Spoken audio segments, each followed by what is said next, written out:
Faster than a speeding bullet. More powerful than a locomotive. Able to leap tall buildings at a single bound. Look, up in the sky. It's a bird. It's a plane. It's Superman. Kellogg's Pep. P-E-P, Pep.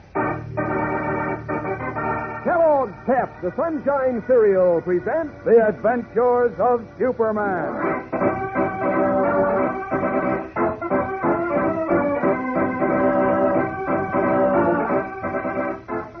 Today we begin a brand new Superman adventure. An adventure packed with mystery and action and fun with the most surprising detective you've ever met, Horatio F. Horn.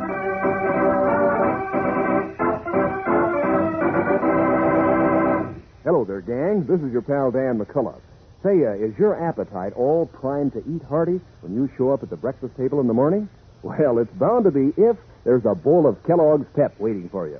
And it'll get an extra lift if you'll treat yourself to a peach rocket. That's this week's Pep Dish of the Week, you know. And it's a knockout. Try it tomorrow. First line the sides of your breakfast bowl with slices of firm, ripe peaches.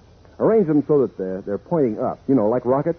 Pour your serving of Kellogg's Pep, the Sunshine cereal, in the middle so the peaches show up above the flakes.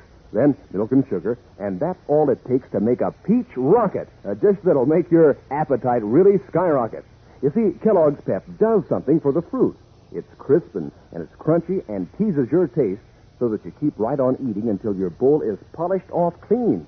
And you know, it's very important not to waste cereal nowadays when we're sending the cereal grains to fellows and girls across the seas. So, gang, be sure to eat all your Pep. Don't waste it. And now, the adventures of Superman. When the local telegrapher in the tiny hamlet of Squeen Run, Ohio, transcribed a certain message, he stared at it unbelievingly, then leaped through the telephone and called the Daily Planet newspaper in Metropolis. Unable to contact Editor Perry White, the telegrapher, who was also the local correspondent for the Planet, began bombarding White with letters and telegrams, demanding that at least 2 top-notch reporters be sent to Squeen Run at once to cover a story of world-shaking importance. White's annoyance increased as the telegrapher correspondent wired that he was coming to Metropolis in person, and then sent almost hourly wires announcing his progress on his journey. As we continue now, the gray-haired editor, at the end of his patience, has summoned Clark Kent and Lois Lane to his office. Listen. And just 5 minutes ago, Beanie brought me another telegram from this crackpot announcing that he will arrive here in the Daily Planet office at 3 o'clock. 3 o'clock? It's just 5 to 3 now. It is? Good gravy. Well, now, look, Chief. What's all the fuss about? For the life of me, I can't see why You can't see why I don't want this place flooded up with small-town correspondents who want to sell me what they call front-page stories out in Squeedunk. I thought you said it was Squeen Run. Oh, what's the difference? Squeedunk or Squeen Run. I want one or both of you to intercept that character and keep him out of my hair. Oh, wait a minute. Wait a minute. Take it easy. Maybe this guy's really got a big story. What? Are you kidding? No, isn't it possible that he Just stumbled on... the same, I don't want to see him. You understand? Tell him I'm going to India, China, or... Excuse me, Mr. Well, what do you want, nuisance? Nothing except there's a gentleman outside who said you were expecting him at 3 o'clock. Uh-oh. Right on time. Well, you tell him I'm not in. And I'm not into anyone for the rest of the day. You get that? Yes, sir. I'll tell him, but he Hold it, said... Beanie. Hold it. Who is this man? Why, he said his name is... Horatio F. Horn, sir. What? Squeen Run correspondent for the great Metropolis Daily Planet. At your service, sir. Now, look here, mister. You got no right It's all right, Beanie. It's all right. You may go now. Yes, get out of my sight door. By George, Okay, but I don't know what you're so sore at me for. Now, sir, you, I assume, are Mr. Perry White, my editor. Your editor. That's right, Mr. Horn. Yes, I'm Clark Kent, and this is Miss Lois Lane. How do you do, Mr. Horn, is it? Yes, Horatio F., for French, Horn. I've long admired the repertorial work of each of you, and it is both a delight and a pleasure to be professionally associated with you. No, this is too much. Why, thank you. The pleasure's all mine. Well, thank you, Miss Lane. We think you've done a fine job of reporting local events in Squeen Run, Mr. Horn. Such praise from a reporter of your caliber and standing, Mr. Kent, is very flattering indeed. Thank you, Mr. Horn. Is it asking too much for this lovely meeting of the Alphonse and Gaston Mutual Admiration Society be adjourned just long enough for me to find out what in blazes brings our esteemed colleague from Squeedunk? Squeen Run, sir. What brings you here from wherever it is? A scoop, sir, a stupendous news beat. Really? Yes, a momentous news story of world-taking importance. You've said that before in 2 long letters and 6 collect telegrams. Now, will you please be more explicit? Yes, please do tell us what event of universal interest is brewing in Squeen Run. Oh, nothing of such vital proportions ever happened in Squeen Run, Miss Lane. Then what in thunder have you been writing and talking about? I never said, sir, or even implied that the locale for this tremendous scoop was Squeen Run. It's in fact... Well, it's just that, as detective, I was able to... Are you a detective, Mr. Horn? Certainly. Did I neglect to tell you that? You sure did. Good Godfrey, what next? See, here is my badge. Here's a card which identifies me as a bona fide graduate of the FCSDI. FCD what? FCSDI. Oh. Famous Correspondence School Detective Institute, from which I am proud to say I was graduated summa cum laude. No, that's fine. That's just great. Go on, Mr. Horn. You were saying... Oh, yes. As a detective, I was able to decode a telegram referring to the well-known atomic scientist, Professor Alonzo Sturgeon. And that's what... Wait a minute. Where did you get hold of a telegram about Professor Sturgeon? Why, I intercepted it. How? Very simply. You see, I just... oh, dear, how stupid of me. I forgot to tell you that I am also the telegraph operator in Squeen Run. You are? No, this is too much. Newspaper correspondent, detective, telegraph operator. Is there anything else you do there? Oh, why, yes. Every Saturday Never I mind do that this, now, Mr. Horn. Let's get back to the telegram about the famous Professor Sturgeon, shall we? Do you have a copy of it with you, Mr. Horn? Oh, certainly not. The rules of the telegraph company expressly prohibit such practice. They do. I see. Well, but tell us how you happened to intercept this message. Well, sir, it happened a few days ago when the cable crossing at Blandon was washed out, and for nearly 12 hours I was kept at my key, relaying message to local circuits. Early in the morning, my attention was attracted to a particular message for 2 reasons. First, Mr. White, because it was addressed to you. To me? Correct, sir. It was addressed to Perry White, Maple Lodge, Nashville. Maple Lodge? Why, I never even heard of the place. Why should anyone want to wire me up there? Obviously, someone is using your name for some nefarious purpose. And as a detective, it was immediately obvious that the code message was never meant for you. How did you know the message was in code? Elementary, my dear Miss Lane, elementary. You see, the message, as it was written, made no sense. Neither do you, for my money. Oh, you do me a great injustice, Mr. White, as you will see in a moment. Now, by applying the rules as propounded in my detective manual, I decoded the message to read as follows. Airship Big Fish Atom not later than July 2nd. That's today. Do you get that? Certainly not. Doesn't make sense to me. Tell me, how do you get a reference to Professor Sturgeon out of that, Mr. Horn? From the 2 words, big fish. Big fish, sturgeon. Simple, eh? Oh, yes, very simple. Seems rather far-fetched to me. Oh, no, not at all. Now, look. Since Professor Sturgeon is one of the greatest living authorities on the atom, the connection is obvious because, A, the very fact that it was coded implies something of great and vital importance, something secret. B, the fact that it was addressed to Perry White and yet was not meant for our Perry White implies an attempt to make it appear innocuous. Do you follow me so far? No. Go on, Mr. Horn. Go on, let's see. Where was I? Oh, yes. A, B, and now, C. The current world interest in atomic energy, coupled with the implied secrecy and vital importance, makes it obvious that the words big fish and atom, unquote, refer to Professor Sturgeon, one of the greatest authorities on atomic fission, you see? Atomic fish. Yes, it begins to make sense to me, too. I seem to see a glimmer of light, too. Well, I don't. So far as I'm concerned, this is a lot of dribble dreamed up in the lame brain of a correspondence school detective. And I'll have none of it. Now, look, Chief. You heard what I said, Kent. Well... And so did you, Mr. Horatio F. for French Horn.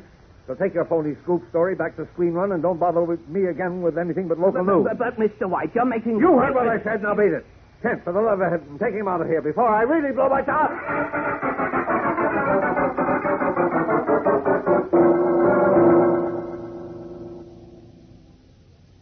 Try to forgive the chief for acting like that, Mr. Horn. Yes, you see, he's just gone through a very trying experience in which he narrowly escaped death. Yes, I understand. Just the same, I've never been so humiliated in my life. The way I feel right now, I'm tempted to sever my connection with the Daily Planet and offer my services to the Blaze. Oh, no. Don't do that. Don't do anything like that. I believe there's something in your story about danger to Professor Sturgeon. So do I. Did you? Yes. Now, tell me, have you made an attempt to contact Professor Sturgeon to see if he might recognize... Yes, indeed I have. 3 times I called him long distance, but each time I was not allowed to talk with him personally. His butler insisted the doctor was not available. Oh, I see. Today, when I arrived in Metropolis, I called again. No one answered. Maybe he's out of town. Impossible. I happen to know that he's supposed to stand by for a rush call from Operation Crossroads, the atom bomb project at Bikini. Oh, you may have received that call and rushed out there. That's right. Well, perhaps, but I still feel uneasy. I don't know why, but if it'll set your mind at ease, let's run out to Professor Sturgeon's place. Maybe we'll find someone there who can give us more information. Bully idea, by Gulliver. Let's go.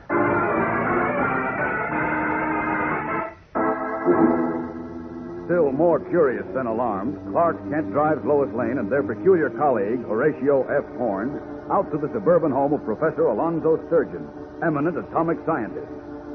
What will they find there? We'll know more in just a moment, so stand by for the tense climax of today's episode.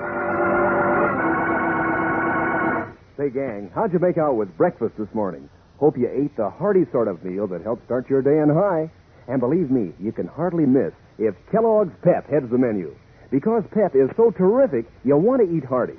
First off, it looks neat in the dish, all golden and crisp and toasty. Then, when you spoon up those tender whole wheat flakes, you get a slick treat in that sparkling sunshine flavor. Why, Pep is even called the Sunshine Cereal. And is it good for you? Why, you just ask Mom about the solid nourishment that comes in whole wheat. No kidding, gang. Kellogg's Pep has the old stuff that makes breakfast a mighty smooth meal. So keep on the sunbeam. Eat up every single spoonful of Kellogg's Pep in your bowl. And keep in mind that nowadays, the cereal grains are being sent to fellows and girls all over the world. So you wouldn't want to waste cereal. When Mom brings Kellogg's Pep home from the grocer's, appoint yourself a committee of one to help guard against waste.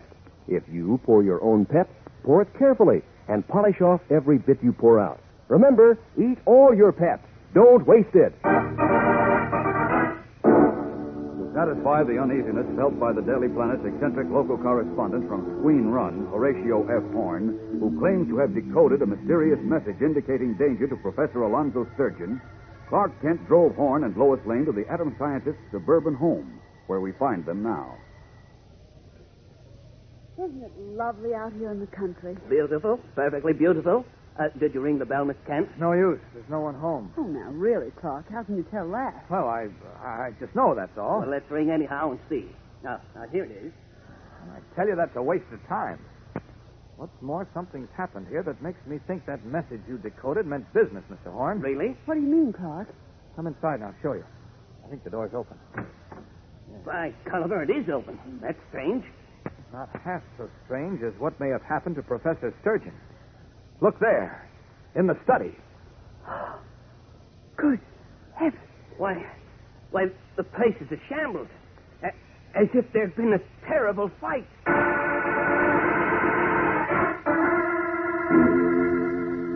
Shocked, Clark Kent, Lois Lane, and Horatio Horn stare in horror at the obvious signs of a terrific struggle, which give mute testimony to the fate that has befallen the great atom bomb scientist. What has happened to Professor Sturgeon? Has the eminent authority on atomic energy fallen into the hands of ruthless fascist seekers after world domination? A real job develops for Superman in this new and exciting adventure, one that taxes the superhuman powers of the Man of Steel to the utmost. So don't miss a single thrilling episode. Tune in again tomorrow, same time, same station. And remember, for breakfast, it's Kellogg's Pep. For excitement, the adventures of Superman. Superman is the copyrighted feature appearing in Superman DC comic magazines and is brought to you Monday through Friday at the same time by Kellogg's Pep, the Sunshine Cereal. Say, gang, think of all the famous names you know, and you'll think of Kellogg, the greatest name in cereal. Then you'll think of Kellogg's Shredded Wheat. Makes breakfast loads of fun. Crisp, tender biscuits of whole wheat, toasted just right and packed with natural nut-sweet flavor. Just the right size, too, made to fit the bowl. As for nutrition, well, Mom knows that whole wheat is mighty good for you. And for economy, she likes the 15 biscuits in every package. Try Kellogg's Shredded Wheat. You'll like it. And be sure to be with us tomorrow for the thrilling adventures of Superman. This is the Mutual Broadcasting System.